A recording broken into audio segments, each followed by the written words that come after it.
The Lord has given us, with the power of the gospel, the opportunity to shape the culture of entire nations.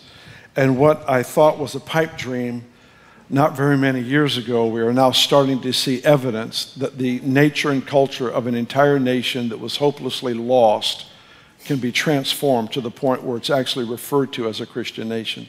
Specifically, where Tracy serves in Mozambique has been so impacted by the gospel that it is changing its identity with who it serves. Specifically, Ronald and Heidi Baker targeted an area in missions that was labeled by missions organizations as an unreachable group of people.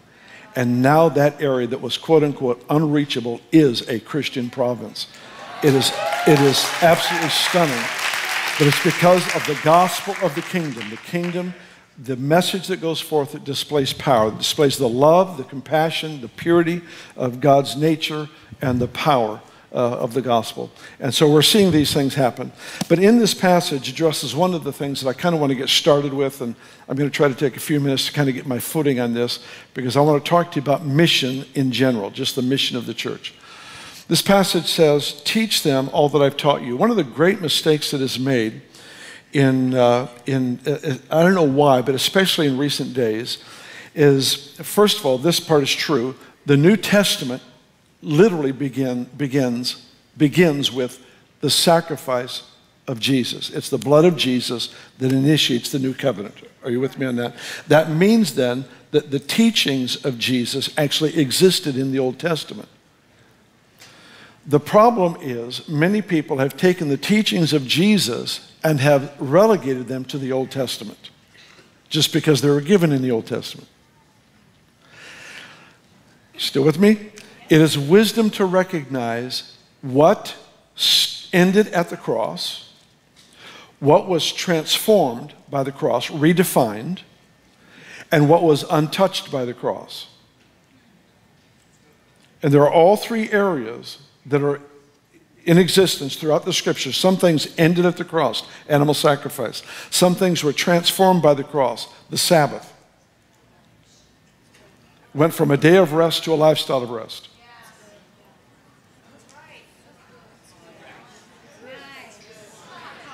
I remind you, for the believer, every year is the year of Jubilee. Every day is the day of rest, and every hour is happy hour. All right. We're on the same page here. All right.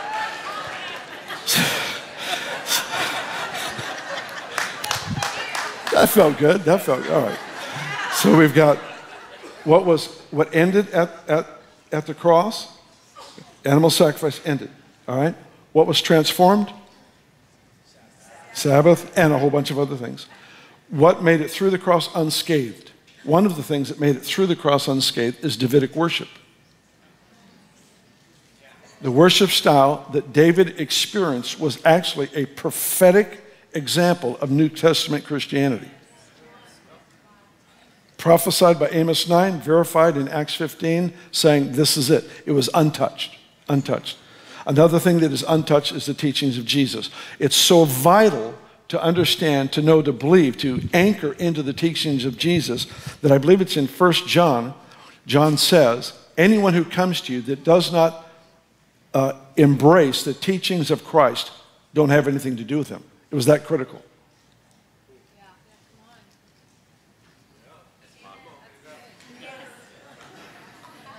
Just wanted to get that out of my system. I feel better now. Jesus said to teach them all that I've taught you. So here's the mistake that's been made. Someone will say, in fact, somebody wrote me this week. They said, the commission in Matthew 28 to go into all the world, that was the commission only given to the 11 remaining disciples. Well, keep reading, because it says, everything that I tell you to do, tell your disciples to do. The point is, you can't say, well, his instruction to heal the sick, raise the dead, cast out devils, cleanse lepers, that was just for the apostles to do. No, because right here he says, make sure that you teach all your converts to do the same thing. That's so that the standard throughout history never changes from the standard set by Jesus to the apostles, to all the disciples who follow, that one standard remains for all time.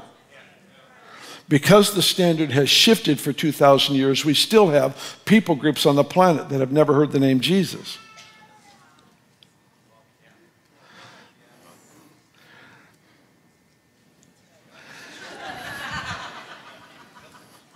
So here we have this command. It says, all authority has been given to me. Go therefore, make disciples of all nations. I don't personally believe that it means just go get some disciples out of each nation, but because God calls the people of God a holy nation, we have the responsibility to actually disciple nations.